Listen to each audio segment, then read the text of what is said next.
திமுக அரசை அதிமுக உறுப்பினர் ஐயப்பன் பாராட்டி பேசியிருப்பது தமிழ்நாடு சட்டப்பேரவையில் மிகப்பெரிய திருப்புமுனை என்று தமிழ்நாடு காங்கிரஸ் கமிட்டி தலைவர் செல்வபெருந்தகை தெரிவித்துள்ளார். நியூஸ் 18 தமிழ்நாடுக்கு பேட்டியளித்த அவர், கூட்டணியில் யாரை சேர்ப்பது என முதலமைச்சர் முடிவு செய்வார் என்றார். சார், அதிமுக சட்டமன்ற உறுப்பினர் இன்று ஐயப்பன் சட்டப்பேரவையில் பேசுறப்போ மீண்டும் திமுக ஆட்சிக்கு வரக்கு வாய்ப்பு இருக்குன்னு பேசினார். அதே போல சட்டப்பேரவை தலைமைச் செயலக வளாகத்தில் OPS பேசும்போது மீண்டும் திமுக ஆட்சிக்கு வர வாய்ப்பு இருக்கிறதா பேசினாரு. இப்போ இதை எப்படி பாக்குறீங்க? இல்ல, வரலாற்று சிறப்புமிக்க சட்டப்பேரவை, வரலாற்று சிறப்புமிக்க திட்டங்கள் தீட்டப்படுகின்றன, சட்டங்கள் இயற்றப்படுகின்றன. ஆனால் அதில் புதிய வரலாறு என்னவென்றால், அதிமுகவை சார்ந்த சட்டமன்ற உறுப்பினரே திராவிட முன்னேற்ற கழகத்தின் தலைவர் மாண்புமிகு முதலமைச்சர் அண்ணன் தளபதி ஸ்டாலின் அவர்கள் மீண்டும் முதலமைச்சராக வர வேண்டும் என்று வாழ்த்தியிருக்கிறார். அது மட்டுமல்ல, அம்மையார் ஜெயலலிதா ஆசியோடு, புரட்சித் தலைவர் எம்ஜிஆர் ஆசியோடு மீண்டும் முதலமைச்சராக வருவார், திமுக ஆட்சி அமைக்கும் என்று சொல்லியிருக்கிறார்.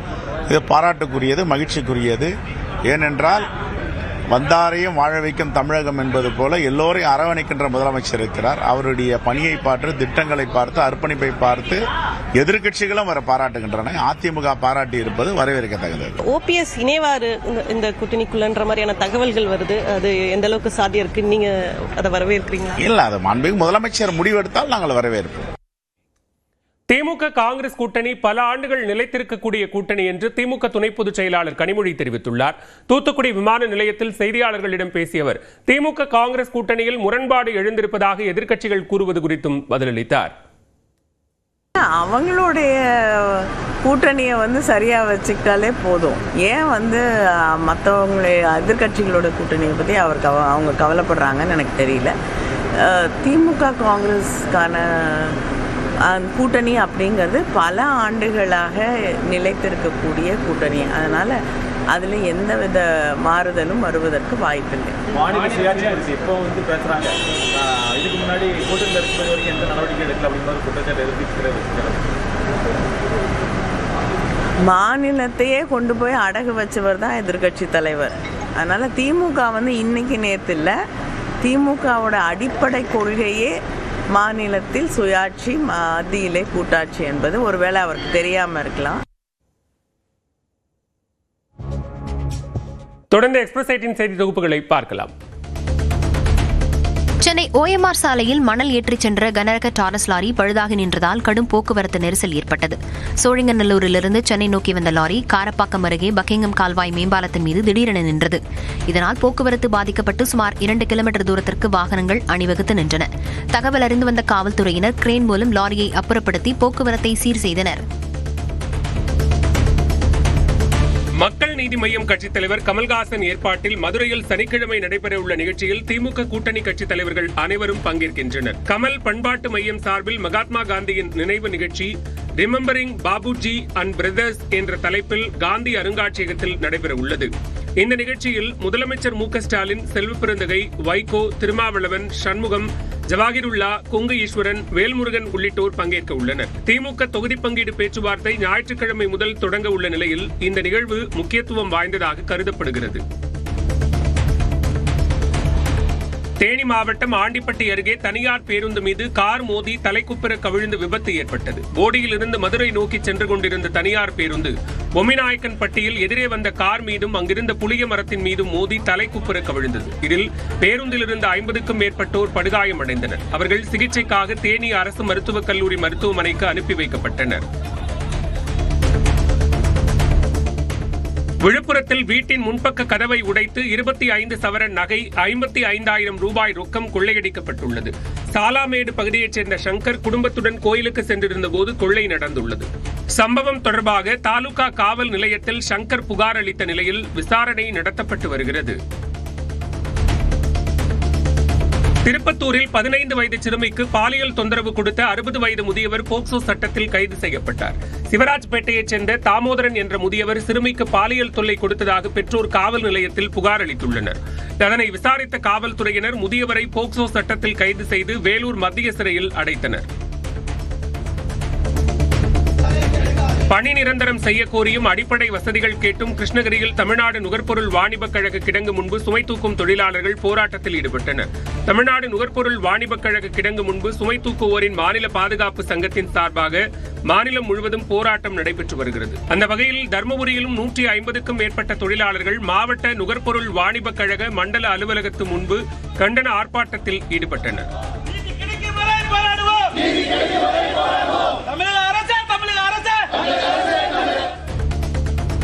நாமக்கல் மாவட்டம் ராசிபுரம் அருகே இருவேறு இடங்களில் பள்ளி மாணவிகள் பாலியல் வன்கொடுமை செய்யப்பட்ட விவகாரத்தில் 2 கூலி தொழிலாளிகள் போக்சோ சட்டத்தில் கைது செய்யப்பட்டனர். சேலம் கிச்சிப்பாளையத்தைச் சேர்ந்த தினேஷ், சுகன் சேகர் இருவரையும் புதுச்சத்திரம் போலீசார் கைது செய்து நாமக்கல் மகளிர் நீதிமன்றத்தில் ஆஜர்படுத்தி சிறையில் அடைத்தனர். விருதுநகர் மாவட்டம் சிவகாசி ரயில் நிலையம் முன்பாக இருசக்கர வாகனத்தை நடுரோட்டில் போட்டுவிட்டு அட்ராசிட்டி செய்த போதை இளைஞர் கைது செய்யப்பட்டார். மகாராஜா என்ற இளைஞர் மதுபோதையில் மற்ற வாகனங்களுக்கு வழிவிடாமல் ரகளையில் ஈடுபட்டதுடன் தட்டி கேட்டவர்களை தகாத வார்த்தைகளால் திட்டினார். பின்னர் காவல்துறையினர் வந்தபோதிலும் அவர் தொடர்ந்து ரகளையில் ஈடுபட்ட நிலையில் கைது செய்து காவல் நிலையத்திற்கு அழைத்துச் செல்லப்பட்டார். திமுக அரசை அதிமுக உறுப்பினர் ஐயப்பன் பாராட்டி பேசியிருப்பது தமிழ்நாடு சட்டப்பேரவையில் மிகப்பெரிய திருப்புமுனை என்று தமிழ்நாடு காங்கிரஸ் கமிட்டி தலைவர் செல்வபெருந்தகை தெரிவித்துள்ளார். நியூஸ் 18 தமிழ்நாடுக்கு பேட்டியளித்த அவர், கூட்டணியில் யாரை சேர்ப்பது என முதலமைச்சர் முடிவு செய்வார் என்றார்.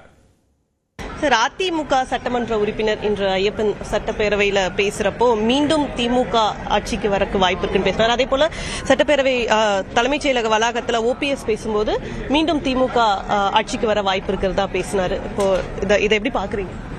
இல்ல, வரலாற்று சிறப்புமிக்க சட்டப்பேரவை, வரலாற்று சிறப்புமிக்க திட்டங்கள் தீட்டப்படுகின்றன, சட்டங்கள் இயற்றப்படுகின்றன. ஆனால் அதில் புதிய வரலாறு என்னவென்றால், அதிமுகவை சார்ந்த சட்டமன்ற உறுப்பினரே திராவிட முன்னேற்ற கழகத்தின் தலைவர் மாண்புமிகு முதலமைச்சர் அண்ணன் தளபதி ஸ்டாலின் அவர்கள் மீண்டும் முதலமைச்சராக வர வேண்டும் என்று வாழ்த்தியிருக்கிறார். அது மட்டுமல்ல, அம்மையார் ஜெயலலிதா ஆசியோடு, புரட்சித் தலைவர் எம்ஜிஆர் ஆசியோடு மீண்டும் முதலமைச்சராக வருவார், திமுக ஆட்சி அமைக்கும் என்று சொல்லியிருக்கிறார்.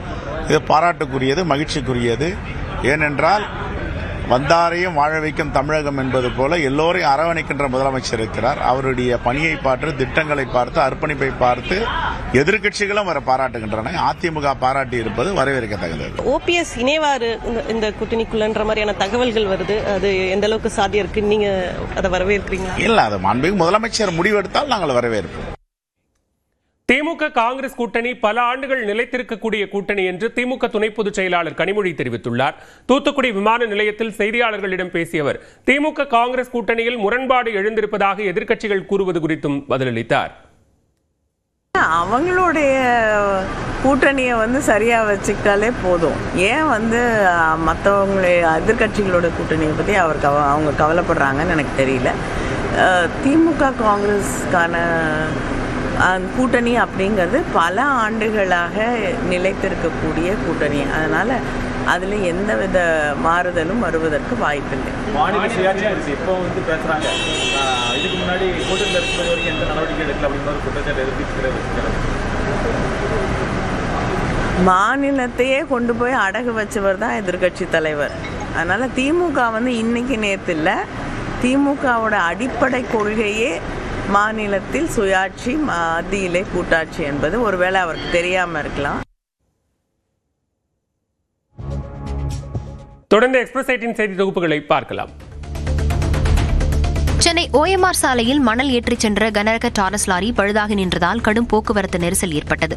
சோழிங்கநல்லூரிலிருந்து சென்னை நோக்கி வந்த லாரி காரப்பாக்கம் அருகே பக்கிங்கம் கால்வாய் மேம்பாலத்தின் மீது திடீரென நின்றது. இதனால் போக்குவரத்து பாதிக்கப்பட்டு சுமார் 2 கிலோமீட்டர் தூரத்திற்கு வாகனங்கள் அணிவகுத்து நின்றன. தகவல் அறிந்து வந்த காவல்துறையினர் கிரேன் மூலம் லாரியை அப்புறப்படுத்தி போக்குவரத்தை சீர் செய்தனர்.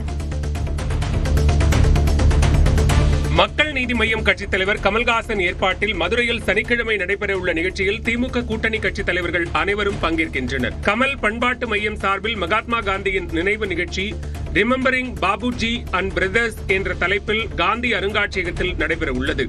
இந்த நிகழ்ச்சியில் முதலமைச்சர் மு க ஸ்டாலின், செல்வபெருந்தகை, வைகோ, திருமாவளவன், சண்முகம், ஜவாஹிருல்லா, கொங்கு ஈஸ்வரன், வேல்முருகன் உள்ளிட்டோர் பங்கேற்க உள்ளனர். திமுக தொகுதி பங்கீடு பேச்சுவார்த்தை ஞாயிற்றுக்கிழமை முதல் தொடங்க உள்ள நிலையில் இந்த நிகழ்வு முக்கியத்துவம் வாய்ந்ததாக கருதப்படுகிறது.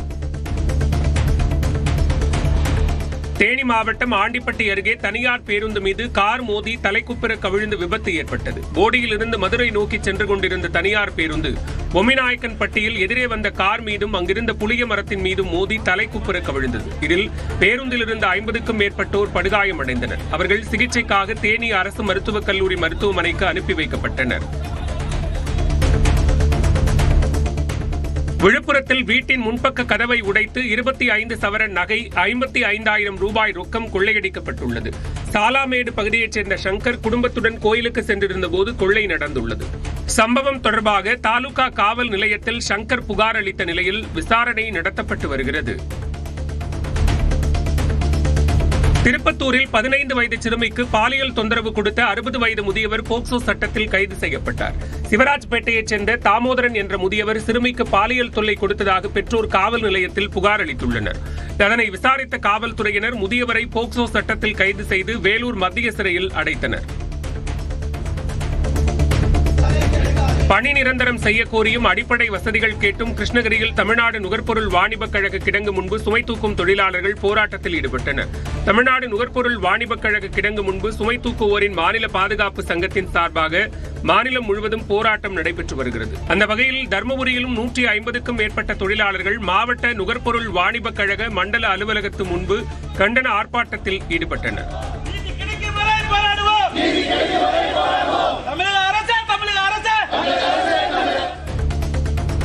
நாமக்கல் மாவட்டம் ராசிபுரம் அருகே இருவேறு இடங்களில் பள்ளி மாணவிகள் பாலியல் வன்கொடுமை செய்யப்பட்ட விவகாரத்தில் 2 கூலி தொழிலாளிகள் போக்சோ சட்டத்தில் கைது செய்யப்பட்டனர். சேலம் கிச்சிப்பாளையத்தைச் சேர்ந்த தினேஷ், சுகன்சேகர் இருவரையும் புதுச்சத்திரம் போலீசார் கைது செய்து நாமக்கல் மகளிர் நீதிமன்றத்தில் ஆஜர்படுத்தி சிறையில் அடைத்தனர்.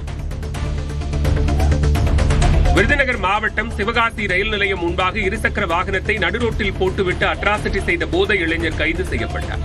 மகாராஜா என்ற இளைஞர் மதுபோதையில் மற்ற வாகனங்களுக்கு வழிவிடாமல் ரகளையில் ஈடுபட்டதுடன் தட்டி கேட்டவர்களை தகாத வார்த்தைகளால் திட்டினார். பின்னர் காவல்துறையினர் வந்தபோதிலும் அவர் தொடர்ந்து ரகளையில் ஈடுபட்ட நிலையில் கைது செய்து காவல் நிலையத்திற்கு அழைத்துச் செல்லப்பட்டார்.